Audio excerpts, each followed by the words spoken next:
Vendredi 2 mai, 11h moins le quart, rue Tudo à Saïgon, l'ancienne rue Katina. À l'extrémité de cette rue, la cathédrale de Saïgon, l'hôtel Continental à côté. Vous écoutez 5, 4, 3, 2, 1, 0, le podcast qui raconte quelques-uns des grands reportages de François Ponchelet, journaliste radio dans les années 70. Une Jeep Willys bleue s'est arrêtée à l'angle de la rue Tudo et de la rue Lamson devant le bureau d'Air France. 4e et dernier épisode consacré à la chute de Saïgon. Et elle est en train de diffuser des slogans qui sont, je suppose, j'avoue que je ne comprends pas, qui sont, je pense, les consignes diffusées à la population de Saïgon. Cette Jeep porte un drapeau du GRP qui flotte au vent. Dans le 3e épisode de cette série, consacré à la chute de Saïgon, on a laissé François Ponchelet le 30 avril au soir, après l'arrivée des Viet Cong. On a entendu le journaliste, qui est aussi notre père et grand-père, à Arthur et moi. Mais que se passe-t-il au lendemain d'un jour historique ? Les gens continuent à circuler autour sans tellement s'arrêter. C'est plutôt moi en train de parler dans mon micro qui retient leur curiosité. Ils se comportent un peu comme des badauds parisiens. Ils me regardent parler là-dedans. Mais visiblement, ils semblent assez indifférents au slogan qu'on est en train de diffuser par ces haut-parleurs. Alors il faut savoir qu'à partir du 30 avril et pour les 3 semaines qui vont suivre, la capitale du Sud-Vietnam est totalement coupée du monde. Pas de téléphone, pas d'avion, ni au décollage, ni à l'atterrissage. François Ponchelet, comme tous les envoyés spéciaux, va donc rester isolé, sans possibilité de transmettre ses reportages ou même de rentrer à Paris. Mais il continue bien sûr son travail de terrain. Le 1er mai, il réalise une interview extrêmement forte, celle d'un ancien sous-officier sud-vietnamien.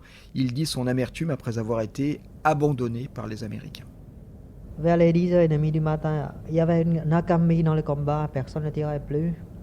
Les élèves officiers avaient des radios avec eux. Et on a capté la radio Saigon, la radio militaire. Brusquement tombe l'ordre de laisser par terre les armes. Avec des larmes aux yeux. Tout le monde ne savait plus à quoi penser. On avait combattu pendant 25 ans. On a fait de toutes nos possibilités. On ne voulait pas du communiste. On a été trahis à la dernière minute. Nous, on voulait bien combattre jusqu'à la mort incluse.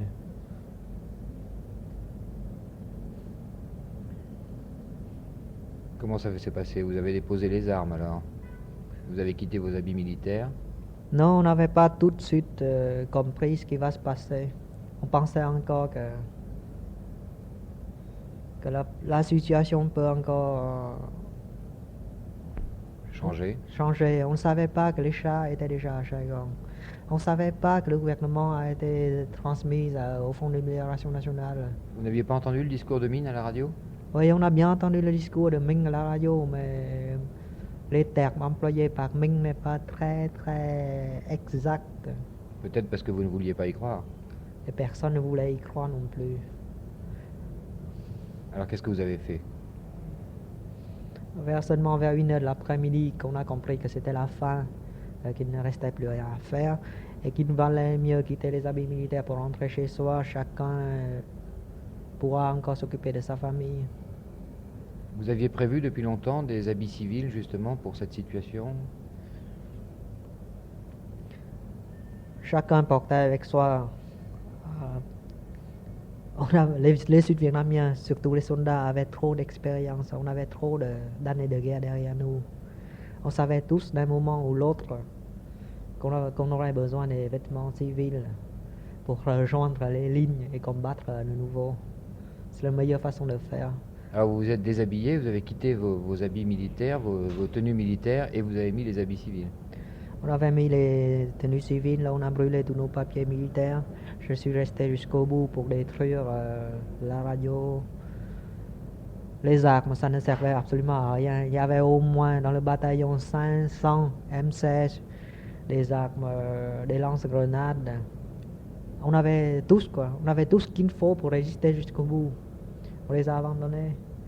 Mais on a détruit quand même nos archives pour que le nom des élèves officiers et autres ne tombent pas dans la main des Virtes.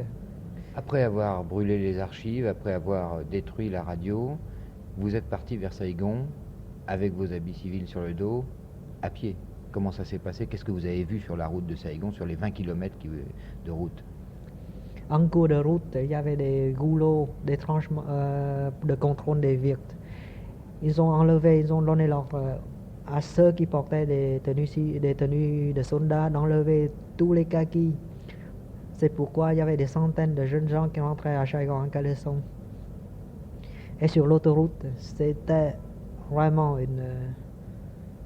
c'est la démence.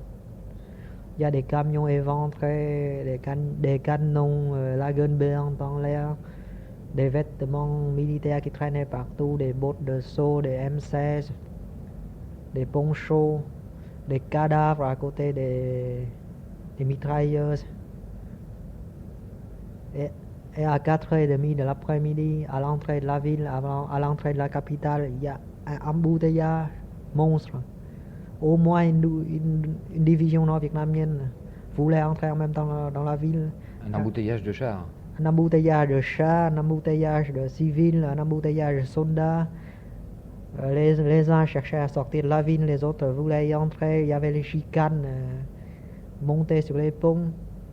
C'est ça, on avait disposé sur les ponts des chicanes pour empêcher précisément ces chars de passer. Et ils ont réussi à passer? Il faut manœuvrer les chars entre les chicanes. C'est ce qui a créé. C'est une concentration de monde formidable. Et j'ai compris que c'était la fin. On a compris à la dernière minute, en entrant à Saigon, qu'on a perdu notre liberté. Et le droit de défendre notre liberté aussi. Les Sud-Vietnamiens, je ne pense pas que tous les Sud-Vietnamiens, la majorité au moins, ne veulent pas du communisme. On a combattu jusqu'au bout. Si les Américains nous aidaient encore, cette situation ne se passerait pas. On a été trahis. On a combattu pour rien. Et maintenant, on se demande quel sort sera réservé à nous tous. Nous, les Vietnamiens libres, nous qui avons combattu contre le communisme, nous qui avons reçu une instruction comme il faut. Nous sommes trop intellectuels pour être communistes. Vous estimez que vous êtes trop évolué pour être communiste? Les Sud-Vietnamiens sont trop évolués pour... Les Sud-Vietnamiens sont trop évolués pour vivre avec une idéologie démodée. Il y a aussi le fait qu'ils ont un peu goûté à tout ce que les Américains ont apporté, à une certaine abondance.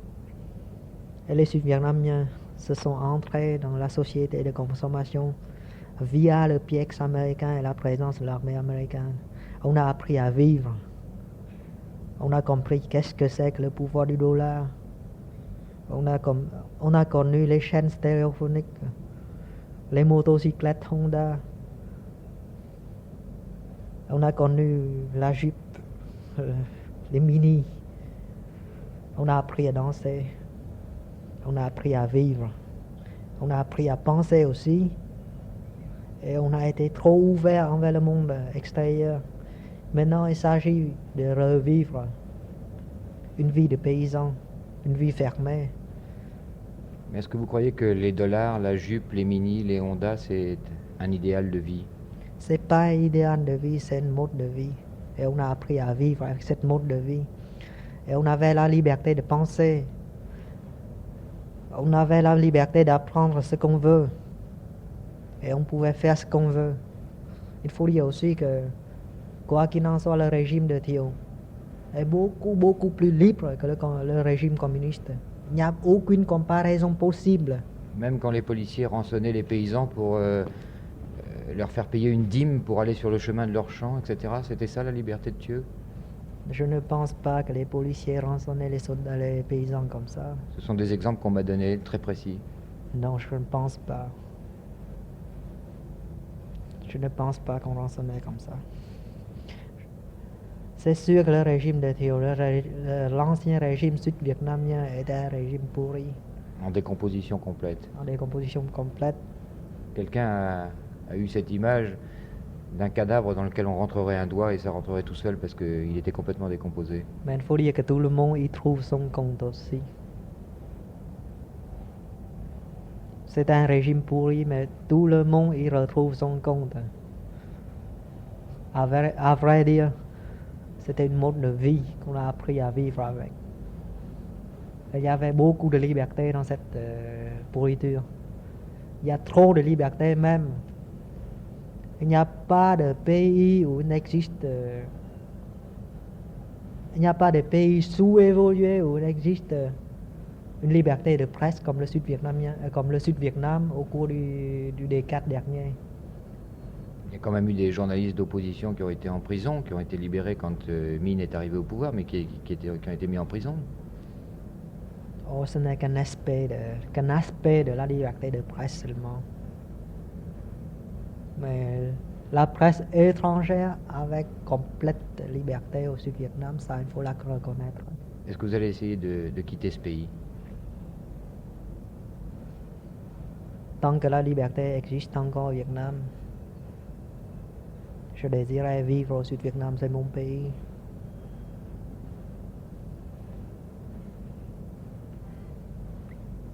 Je prenais la défense de mon pays en tant que soldat. Ce qui veut dire que je ne porte pas les habits militaires pour défendre le régime de Thieu. Je porte les habits militaires pour défendre mon pays contre le communisme. Je prends la défense de ma liberté, de la liberté de ma famille. Et cette liberté, hélas, ça n'existe plus. Avec le Front de Libération Nationale, avec les communistes, il n'existe plus de liberté. On n'a pas été libéré. On est fait prisonnier. Et on subira toutes les conséquences. En plus de ces interviews, il continue aussi à enregistrer des papiers au cas où il pourrait envoyer par téléphone ou confier la bande à quelqu'un qui trouverait un moyen de quitter Saigon. Il enregistre et s'adresse à ses camarades d'Europe 1 qui pourraient recevoir ces papiers. À partir d'aujourd'hui, 1er mai, étant donné qu'il n'y a plus jusqu'à nouvel ordre de télécommunication possible, je vais enregistrer tous les papiers que j'aurais pu envoyer normalement, les enregistrer pour raconter ce qui se passe au fur et à mesure, on ne sait jamais si ça pourra servir, et dès qu'il y aura un avion, je mettrai tout ça dans l'avion, comme ça vous le recevrez à Paris. Donc, premier papier de cette série, le 1er mai 75 au matin. 5, 4, 3, 2, 1, 0. Un calme complet règne à Saigon, rebaptisé ville Ho Chi Minh. 24 heures après l'arrivée massive des divisions blindées du GRP et de Hanoï, la ville est entièrement investie par les soldats en uniforme vert olive et casque de latanier qui organisent de petits forums au coin des rues pour expliquer à la population inquiète qu'elle n'a rien à craindre, qu'ils sont venus en libérateurs et non pas en conquérants. Aujourd'hui, 1er mai, tous les magasins sont fermés, mais la circulation est intense dans les rues où les cyclopous sont reparus. Ils circulent parmi les chars T-54, les jeeps soviétiques, les camions encore camouflés de branchages et de boue du maquis et qui arborent triomphalement le drapeau bleu et rouge du GRP frappé de l'étoile d'or. Ici et là, des petits cortèges s'organisent, des voitures haut-parleurs invitent les gens à défiler pour le 1er mai. Les soldats Viet Cong, souvent pieds nus, mitraillettes MK-47 en bandoulière, un brassard rouge autour du bras, occupent tous les édifices publics et les casernes sur lesquels flotte le drapeau Viet Cong. Comme ils en ont reçu l'ordre du commandement, ils empêchent les pillages et protègent éventuellement les ressortissants étrangers qui pourraient être menacés. L'ordre et le calme règnent, la population est soulagée. Après une semaine de démence, le canon ne donne plus, la guerre est finie. Dans le hall de mon hôtel, on est en train de peindre en hâte des banderoles saluant la victoire des forces révolutionnaires.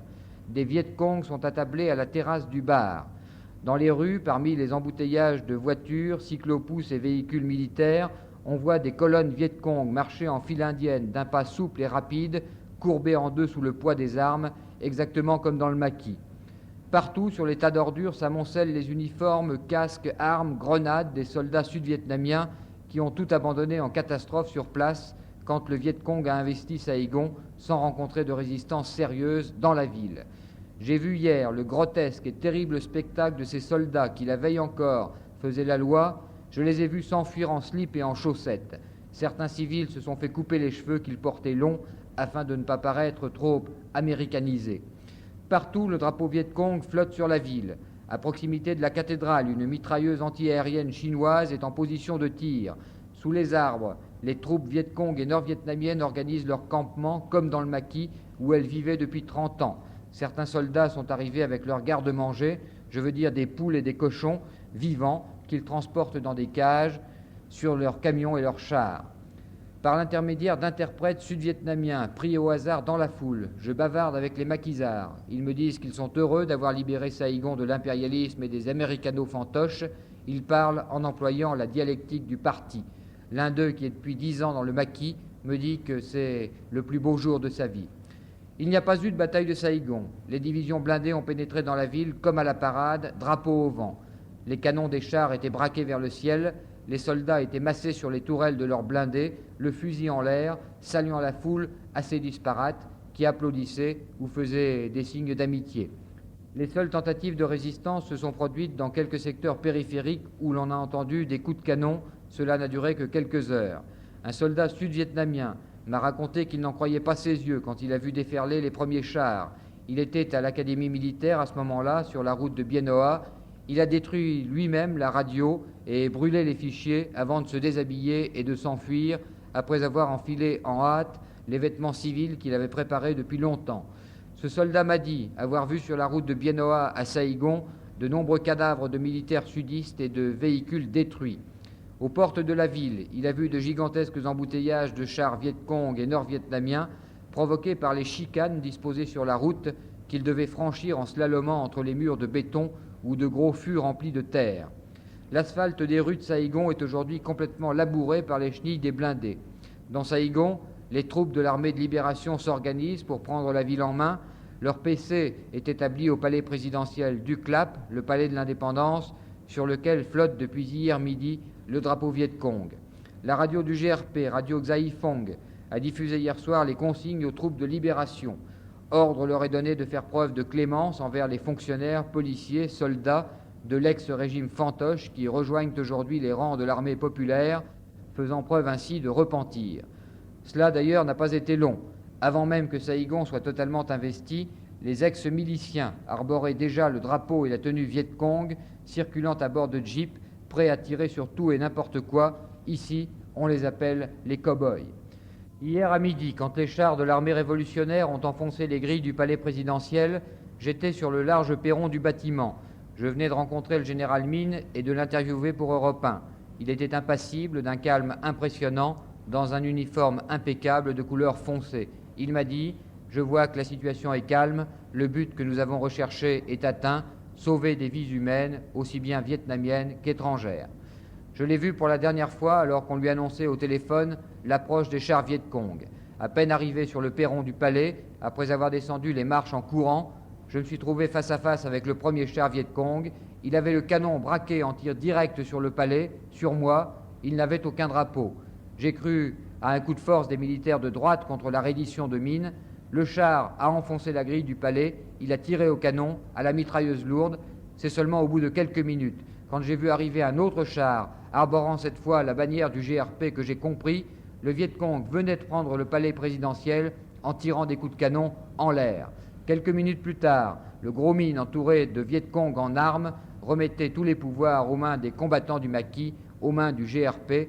C'était la fin de la guerre du Vietnam, le début d'une nouvelle page d'histoire dont seul l'avenir peut dire ce qu'elle sera. Voilà, c'est pas beau ça ? Et dans les jours qui suivent, François Ponchelet réalise des interviews, il sillonne Saïgon, mais il retourne aussi à Xuan Loc, le lieu de l'une des dernières batailles avant la prise de la capitale. 5, 4, 3, 2, 1, 0. Samedi 3 mai, sur la place de Xuan Loc, qui est le dernier verrou qui est sauté avant Saïgon. C'est la première fois que des journalistes peuvent arriver à cette ville à 65 km de la capitale. Tout au long de la route, nous avons été arrêtés à plusieurs reprises par des commandos, des miliciens, ceux qu'on appelle ici les cow-boys, des gamins de 10 ans armés de fusils qui ont contrôlé nos papiers. Et puis nous avons finalement accédé à Xuan Loc et là c'est un spectacle absolument épouvantable qui s'est offert à nous. À l'entrée de la ville, il y a un car civil qui est complètement calciné. Et puis on arrive aux premières maisons et là c'est le spectacle d'une ville bombardée, rasée, où il y a eu des combats extrêmement durs. Une ville qui est détruite aujourd'hui à 80%. Là je suis maintenant devant la cathédrale de Xuan Loc dont le clocher est à moitié déchiqueté, le toit est complètement soufflé par les obus qui sont tombés sur la ville. Malgré cela, il y a une certaine vie qui continue, une espèce de marché là, qui est installé parmi les ruines, parmi les tôles brûlées, les chars calcinés. Et on continue à vendre des ananas, je vois, des papayes, des mangues, des fruits, etc. On vend du riz aussi, du poisson séché. Je vais essayer de retrouver quelqu'un qui pourrait me parler français et qui pourrait m'expliquer un peu comment s'est déroulée cette bataille de Xuan Loc. Vous pouvez demander à cette dame si elle était à Xuan Loc pendant la bataille. Ba có ở đây trong khi đánh nhau không bà? Đánh từ 3 ngày tôi mới chạy xuống Cảnh Tâm. Elle était là, elle était au marché quand la bataille s'est déclarée. Đâu 3 ngày 3-4 ngày hết à. La bataille a commencé le 9 avril et a duré 3 ou 4 jours. Elle a toujours été ici, elle ne s'est sauvée nulle part. Alors est-ce qu'elle peut raconter comment ça s'est passé pendant ces 3 ou 4 jours? Bà cho tôi biết là bắt đầu trận đánh như thế nào bà? Thì tôi là người dân mà tôi đâu có thể biết trận đánh, tôi chỉ ở dưới hầm mà tôi nghe pháo kích 3 mặt. Ils ont commencé à pilonner avec l'artillerie la ville de tous les 3 côtés, tu vois. Des 3 côtés à la fois? Des 3 côtés à la fois. Et có người ta chết nhiều không bà? Người ta chết chợ này chừng 10 mấy người, còn ở trên kia thì tôi không biết, tôi ở đây. Au marché, il y a seulement une quinzaine de morts, pas plus. Et ailleurs, elle ne sait pas. Au marché, il n'y a pas eu plus de 15 morts? Non, pas plus. Mais dans toutes ces maisons qui sont détruites là autour de nous, à l'église dont le clocher est à moitié arraché, il n'y a pas eu de morts partout là? Xung quanh đây mấy nhà cửa bị đổ nát, những người có chết nhiều mà hay là họ chạy hết? Họ chết có ít thôi à.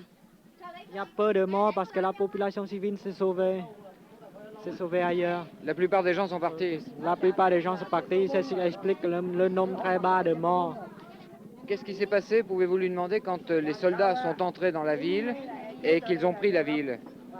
Khi anh em vô giải phóng thành phố thì thì như thế nào? Họ vào... Anh em giải phóng vô thành phố thì rất êm đẹp vui vẻ. Les soldats du Front de Libération Nationale, une fois entrés dans la ville, ont cessé tout de suite le feu. Ils ont été très corrects avec la population. Ils ont tous le sourire sur le visage. Une fois les soldats du Front de Libération Nationale entrés dans la ville, la bonne femme s'est dévouée pour leur servir de cuisinier. Elle leur a cuit du riz, des nourritures. Ah, mais maintenant que les soldats du Front de Libération Nationale ont progressé vers Saigon, elle a recommencé à revendre un peu du thé, des œufs couvés, un peu de lait. Ah c'est ça, alors elle fait son petit commerce, là elle a 3 tables à peu près, avec des petits bancs, oui. Et puis il y a 4 ou 5 personnes là, parmi les mouches qui sont en train de manger du riz, de boire du thé, du lait, etc. Est-ce que la reconstruction de la ville a déjà commencé? Elle est rasée presque à 80% cette ville. Vous pouvez lui demander? Bà người ta bắt đầu trở về là để sửa sang nhà cửa chứ? Bây giờ chỉ mới bắt đầu trở về thôi. Bởi vì đẩy ra tôi nói nghe bữa đó tôi cũng có nói với các anh em bộ đội. Les gens viennent à peine de rentrer dans cette ville pour essayer de la reconstruire parce qu'au début ils ont peur des soldats du Front de Libération Nationale. Et la bonne femme elle-même a fait répandre le bruit que les soldats sont très corrects et il faut absolument rentrer tout de suite pour reconstruire la ville. C'est un peu la cheftaine du village là, c'est un vrai chef cette femme là. Thành ra bà ở lại đây rồi bà nói anh em trở về lại. Nói trở về với bộ đội cho tôi gạo, tôi cho tất cả người nào mới trở về đó. Tôi cho 1 hộp sữa, 2 gói mì và 2 kg gạo, 1 keo chao. Chính là chao tôi mua tôi cho, bởi vì tôi thoát chết mà tôi ăn mừng. Les soldats du Front de Libération Nationale lui a donné un peu de riz. Elle les a redistribués avec quelques nourritures à la population civile qui se sont retournés ici. C'est ça, elle organise un peu la reprise de l'activité. C'est ça même. Le 5 mai, il réalise l'interview d'un médecin de l'organisation MSF, Médecins sans frontières, qui revient sur la manière dont les médecins français, entre autres, ont vécu l'ultime bataille. 5, 4, 3, 2, 1, 0. Et c'est un certain Bernard Kouchner. Docteur Kouchner, où était l'équipe de Médecins sans frontières mercredi quand a eu lieu la dernière offensive des troupes nord-vietnamiennes et Viet Cong? Vous étiez à ce moment-là en train d'opérer du côté de Gia Dinh, je crois. Oui, nous étions à l'hôpital de Gia Dinh. Nous y étions depuis lundi. On nous avait dit que l'hôpital de Gia Dinh recevait beaucoup de blessés et que les chirurgiens sud-vietnamiens et les médecins étaient en nombre insuffisant. C'était un des seuls hôpitaux qui fonctionnait encore relativement bien. Nous avons fait un petit tour dans Saïgon pour voir les autres hôpitaux. Nous sommes allés à Gia Dinh. Nous avons proposé nos services qui ont été accueillis avec gentillesse et avec soulagement parce que l'équipe réduite qui opérait là-bas, un certain nombre de médecins vietnamiens étaient partis, comme vous le savez, étaient absolument submergés, surchargés, fatigués et qu'ils nous ont mis à notre disposition une salle d'opération. Et comme nous étions une équipe complète médico-chirurgicale qui pouvait à la fois faire le tri des blessés et opérer, anesthésier et opérer, nous nous sommes mis à leur disposition. Nous avons travaillé 3 jours avec eux. Nous avons reçu en 3 jours, l'hôpital de Gia Dinh a reçu en 3 jours 505 blessés de guerre, des civils pour la plupart. À la fin, mercredi, simplement quelques Nord-Vietnamiens et quelques soldats sud-vietnamiens. Mais la majorité, l'immense majorité des 505 blessés étaient des civils blessés avec des roquettes, avec des enfin l'artillerie pour la majorité, peu de plaies par balle, mais des dégâts absolument fantastiques, de doubles amputations nécessaires, des éclats partout, enfin un vrai massacre. Parmi nos 500 blessés de Gia Dinh, plus de la moitié étaient des enfants, et des enfants de 3, de 4, de 6, de 10 ans. Et moi, je garde de cette guerre, comme on pourrait d'ailleurs en parler à propos du camp d'An Loy, du camp de réfugiés, où les gens avaient fui, on ne sait pourquoi finalement, trouvant des conditions absolument insalubres et dramatiques, et puis maintenant retournant sur les routes vers leur pays. On peut se demander si, à chaque fois, on ne peut pas faire l'économie de telles bêtises et de telles sornettes. Je veux dire, l'image que je garde de cette guerre, c'est l'enfant que mon ami Jacques Berès, le chirurgien, a été chercher dans ce couloir où il y avait 15, 20 personnes qui attendaient pour être opérées et qu'il a choisi parce que c'était une enfant, qu'elle était belle, qu'elle avait 8 ans, qu'elle avait une jambe à moitié arrachée et un éclat dans l'abdomen et qu'il nous l'a amené à Jean-Claude Sénéchal, à Françoise Feldman, l'anesthésiste, et à moi-même sur la table d'opération. Et on peut dire que là, médicalement, il avait mal choisi parce que c'était un cas désespéré. Mais il avait pris cet enfant parce qu'il ne pouvait pas supporter de la voir rester comme ça dans le couloir. Et nous sommes acharnés sur cet enfant et qui est morte sur la table. Nous avons essayé de la réanimer longuement. Elle était belle et nous l'avons pris dans nos bras pour la reporter à sa famille, à son père et à sa mère qui étaient là. Et je crois que la guerre du Vietnam, pour moi, c'est cet enfant qui est mort sur la table et qui pourrait être notre enfant. 5 mai 1975, sur la place qui se trouve juste devant l'Assemblée nationale. Pendant ce temps, dans les rues de Saïgon, le 5 mai 75, les communistes font tomber l'un des symboles de la présence américaine. C'est une immense statue dédiée aux GIs tués au combat. Il y a là une foule qui est en train d'assister à la démolition du monument aux morts édifié par les Sud-Vietnamiens et les Américains sur cette grande place. Ce monument aux morts qu'on est en train de casser à grands coups de masse, ce monument aux morts, c'est une gigantesque statue en béton qui est de couleur noire et qui représente un soldat américain et un soldat sud-vietnamien en train de passer à l'assaut d'une position ennemie. Monsieur, pourquoi est-ce qu'on casse ce monument? Alors, parce qu'ils sont les vestiges de l'ancien régime. Le nouveau régime va détruire tous les vestiges de l'ancien régime, vous savez. Ils veulent détruire les vestiges de l'ancien régime? Oui. Et ça, qu'est-ce que c'était, ça? C'est la statue construite par les marines sous le gouvernement de Van Thieu. Ils sont en train de le casser avec des masses, là, ils vont le faire tomber. Maintenant, alors, on va détruire tout et puis remplacer par l'autre. On va détruire tous ces monuments qui ont été faits par les Américains et le régime Thieu. Oui. Et on va en construire d'autres avec des soldats du Front de Libération. Oui, des révolutionnaires, oui. Qu'est-ce que vous en pensez, vous, de ce qui se passe en ce moment-là? Mais c'est juste parce que avec le nouveau régime, avec les révolutionnaires, alors tous les vestiges de l'ancien-régime doivent être détruits totalement. Il faut détruire tout ce qui reste de l'ancien régime. Tous les images, les documents et puis les statues dans la ville de Saigon seront détruits. Vous avez un petit brassard rouge au bras, là. Oui. Vous avez quelle fonction dans les comités révolutionnaires? Maintenant, je suis l'ancien chef du service de presse et d'information de la Chambre basse sous le régime Nguyen Van Thieu. Mais maintenant, quand révolutionnaire venu à Saigon, alors je participerai tout de suite à la révolution.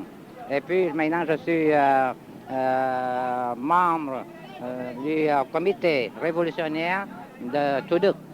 Et ça ne vous gêne pas d'être passé d'un bord à l'autre comme ça, du jour au lendemain, d'une heure à l'autre? Vous étiez avec Thieu, maintenant vous êtes avec les révolutionnaires? Oui, c'est ça, parce que maintenant tout le peuple, tous les fonctionnaires ont réalisé que maintenant le pays est indépendant déjà. C'est pour ça alors tout le monde doit participer à la contribution de l'indépendance de la patrie.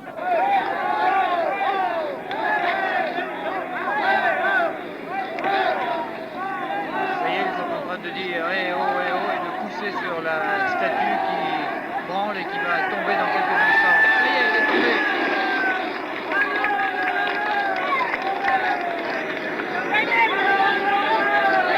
Ils sont heureux, ils applaudissent, ils montent dessus, ils brandissent des drapeaux, tout cela dans la poussière de cette statue qui est écroulée maintenant par terre, symbole de l'impérialisme américain pour eux qui est effondré par terre.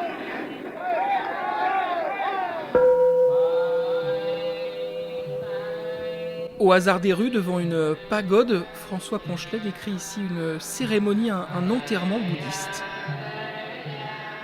Je suis en ce moment à la pagode An Quang dans le quartier de Cholon à Saigon.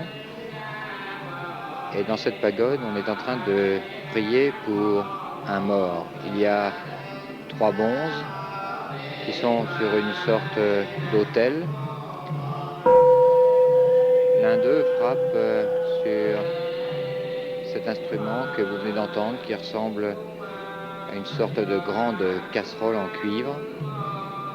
Et les sons les plus sourds sont produits par un autre bonze qui tape, lui, sur une sorte de conque doré et rouge. Sur l'autel, il y a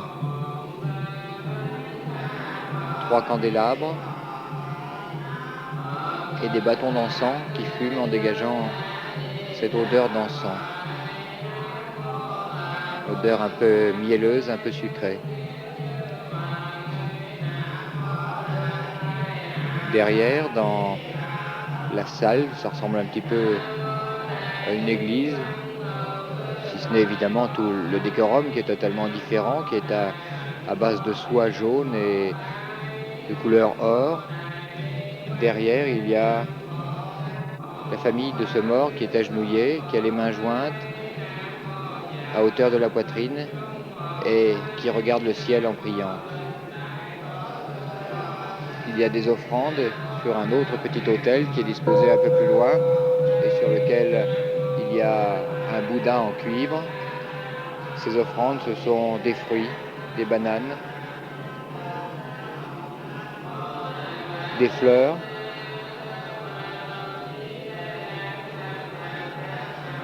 et toujours ces bâtons d'encens qui brûlent.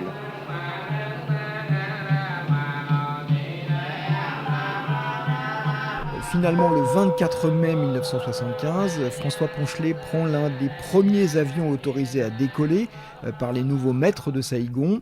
Il transite à Bangkok et arrive à Paris. Durant une journée entière, ses reportages et ses documents sonores qui racontent ces journées historiques de Saigon seront diffusés sur l'antenne d'Europe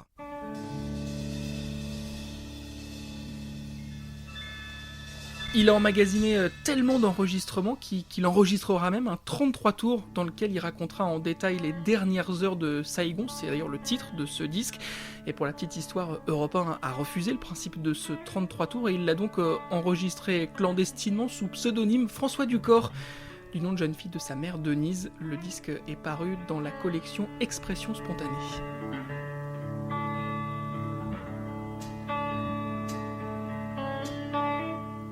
Comme je ne sais pas comment évoquer dans un ordre logique tous les souvenirs personnels qui me viennent quand je pense à la petite histoire dans la grande, l'histoire de notre famille liée à cette chute de Saïgon, et je vais me permettre d'emprunter le très pratique « Je me souviens » à Georges Perec.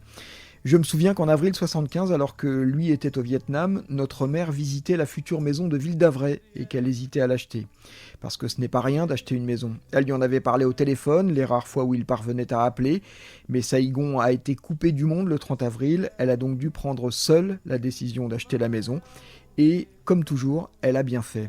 Je me souviens que nous sommes restés très longtemps sans nouvelles de lui, pendant ses reportages à Saïgon. Je me souviens que, comme à chaque fois, notre mère a été extraordinaire de courage, de force, d'amour pour nous trois. Il faudrait bien des podcasts pour raconter la femme formidable qu'elle a été.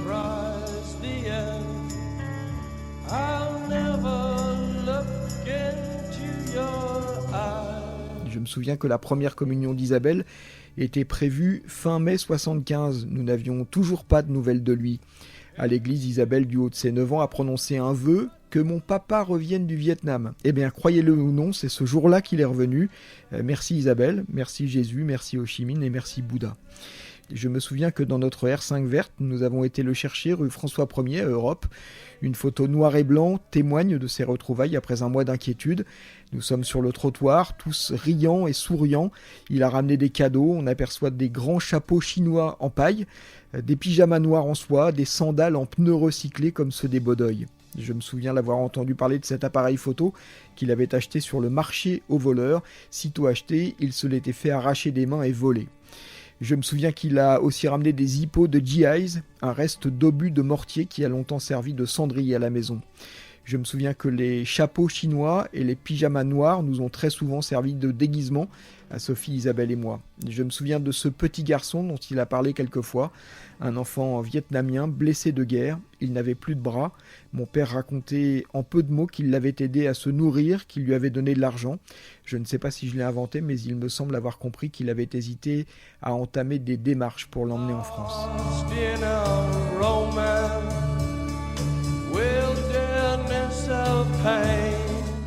Je me souviens de ce jeune père de 32 ans, de ses cheveux longs. Je me souviens avoir bien compris qu'il avait une certaine fascination pour ces Viet Cong qui avaient vaincu le grand Satan américain. Je me souviens avoir compris en préparant ce podcast qu'un Sud-Vietnamien, l'ancien sous-officier du régime fantoche à la solde des Américains, celui qu'on a entendu tout à l'heure, eh bien il a été son traducteur, son taxi, son guide après la chute de Saïgon. On ne parlait pas encore de fixeur à cette époque. Je me souviens m'être demandé ce que cet homme est devenu, comme le petit garçon sans bras, comme la patronne du bistrot de Xuan Loc, comme tous ceux qu'on entend dans ces reportages.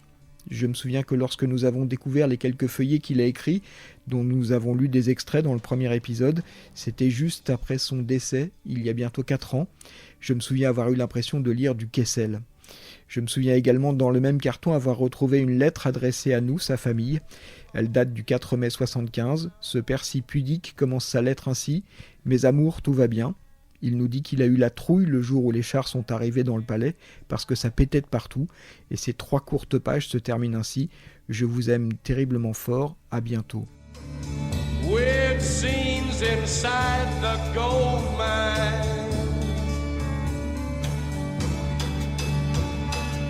Après avoir écouté ces 8 ou 9 heures, j'aurai tant de questions à lui poser. Elles resteront sans réponse.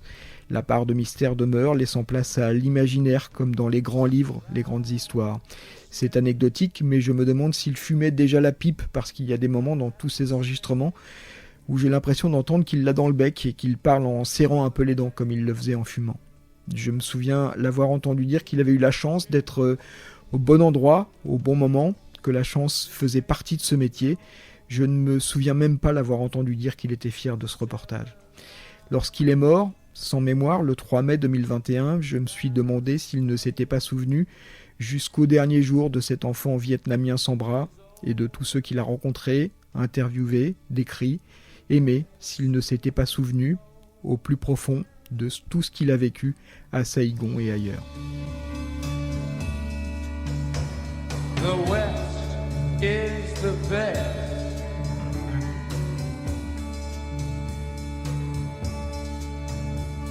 The West is the best. De sa vie, de ses reportages, il ne racontait pas grand-chose, en tout cas, il ne s'en vantait pas, comme si c'était normal, comme si c'était pas si exceptionnel que ça. Il avait gardé tout un tas de documents dans un coffre, un gros coffre en bois dans le salon qui était souvent fermé. Et dedans, il y avait pas mal de petits objets ramenés des quatre coins du monde, des papiers, des cartes de presse, notamment un petit drapeau français qui est de quelques centimètres de côté sur lequel il y avait marqué Bao Chi, journaliste en vietnamien. Il ne parlait pas souvent de ses reportages donc, mais en 2012, il a tout de même raconté la chute de Saïgon à son gendre, Gilles Croquet. Alors comme c'est lui qui a commencé ce podcast, c'est à lui de le finir. Voilà ce qu'il racontait 37 ans après.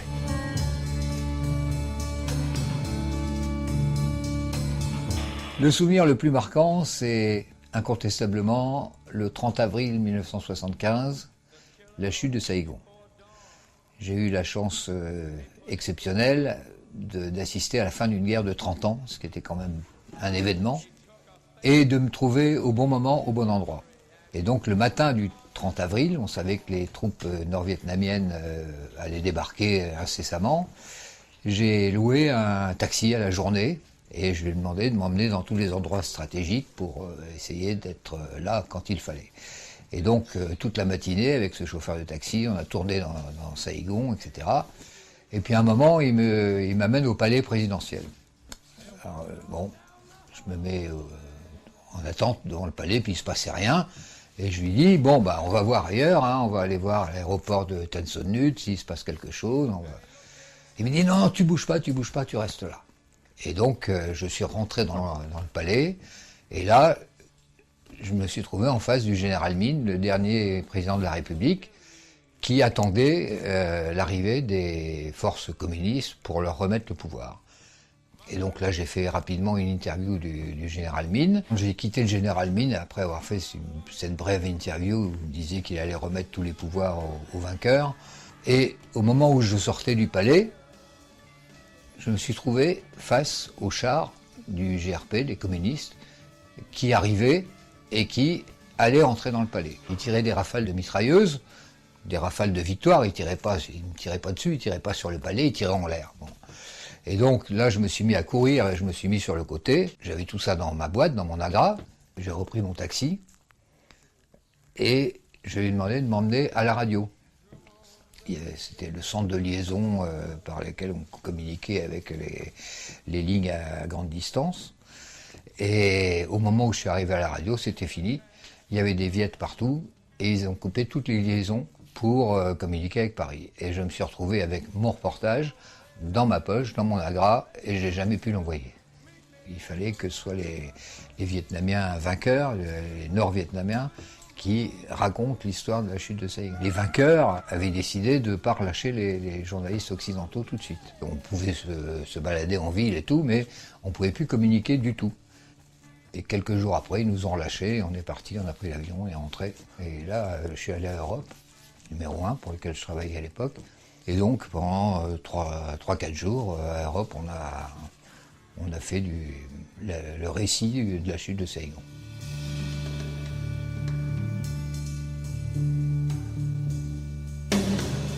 À peu près à la même époque que cette interview, en 2011, pour les 70 ans de sa femme Françoise, ils sont retournés ensemble au Vietnam. Et comme un clin d'œil à l'histoire, il y a cette photo que l'on vous postera sur nos réseaux sociaux de lui, François Ponchelet, tout sourire devant le palais présidentiel à Ho Chi Minh, debout devant de grandes grilles métalliques, ces mêmes grilles que 37 ans plus tôt, il avait traversées avant qu'elles ne soient défoncées par des chars.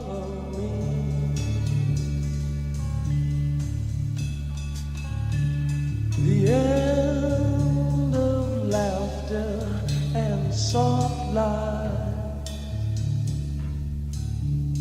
The end of nights we try to die.